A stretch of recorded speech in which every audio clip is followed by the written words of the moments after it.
I'm so honored to share the same Zoom space with someone that is so legendary. As you know, as musicians, we can come really from 3 or 4 places. We can come rhythmically, melodically, or we can have a theme, which is an image. In jazz, people come in and play together. But when you write, essentially you write alone, so it's a lonely position. And it just goes with the territory. But that's not why you wrote. You wrote because you had some truth to tell. I'm gonna ask Nikki Giovanni if she would pick 10 spirituals for me, and those 10 spirituals would be my next recording. And so that's what she did. So that's why I call it the gospel according to Nikki Giovanni, because these are spirituals 10 spirituals that she loves. I have on my t-shirt. As a writer, as a poet, the one thing that you have to be very careful about is not worrying about making a mistake, because there's no mistake in poetry.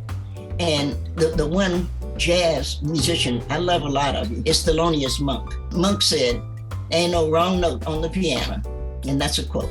If there's no wrong notes on the piano, there's no wrong words in a poem. And so you just keep working on making the poem what you want it to be, but it's never wrong.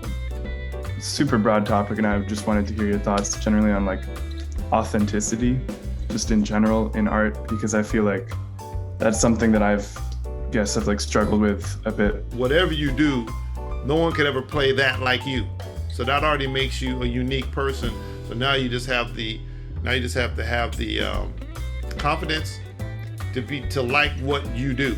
I think that's the big thing, to be able to look in the mirror and go, I like this. I got to refine, but I like that I'm trying to be myself. I actually really love that. That's why there's a Thelonious Monk, because he dared to be himself. So what we'd like to see, if the musicians, could you create a palette that will be a 2 to 3 minute piece? Then we're going to bring it back to the writers, and then the writers would like to see you just what I took that piece and applied it to what you hear. So since you brought up that question, do you want to share your musical piece?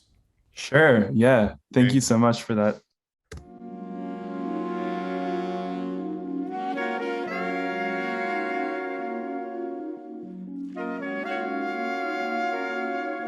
I was thinking of Langston Hughes. I thought, wow. I don't know if you heard it in your head, but I heard it in mine. I've known rivers. My soul has grown deep like the river, because you've got that. Dun, dun, dun, dun, dun. And it's just the water flowing. It's so wonderful.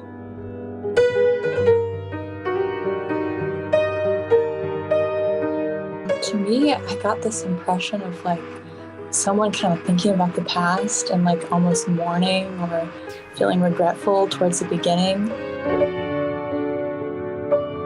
Who wants to offer some of their writings first?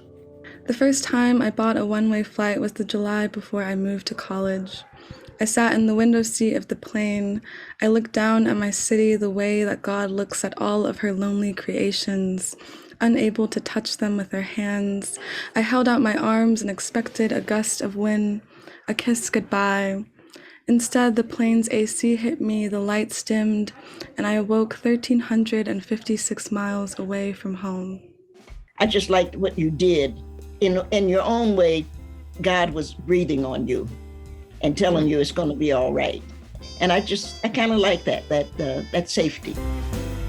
Welcome, everyone. I know tonight's opportunity for us to hear the music with the poetry. So, Little John, you about ready? Yes, sir. I just finished. Okay, great.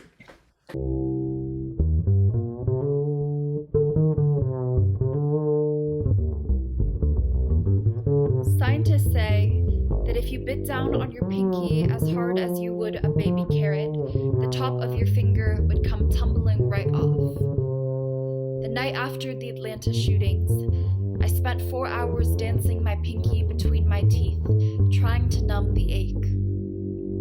On the news, a gunman had torn through 3 Asian-owned spas, killing 8 in one of Atlanta's deadliest mass shootings. 6 of the victims were Asian women. Scientists say that even though we could theoretically bite off all our fingers, psychologically, we aren't brave enough to do so, which is to say, psychologically, being brave is a hard thing. That is very strong. Very, very nice. Very nice. This is Elise's.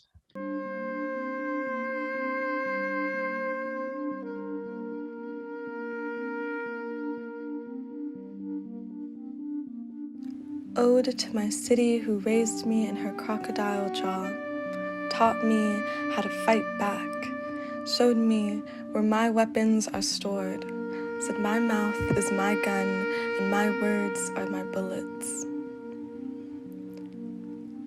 Ode to my city who has left me in all of my seasons, but still kisses me long and hot and humid with year-long summer. I love that poem the first time I heard it. That's an incredible, beautifully written poem, because home is where our words are, but it is what takes us. So I partnered with Tyler's piece titled Joy. Through the window, a gold band lays its head against the pillow in my room. A journey of sunborn photons to this Anthropocene, this archipelago, from a birthplace farther than you and I could ever dream.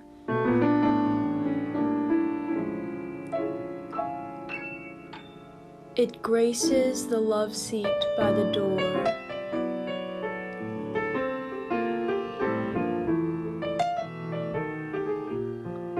And makes gorgeous the steamed milk puddings in the kitchen. It paints my mother's rugs of marble velvet so softly they could put bears to sleep.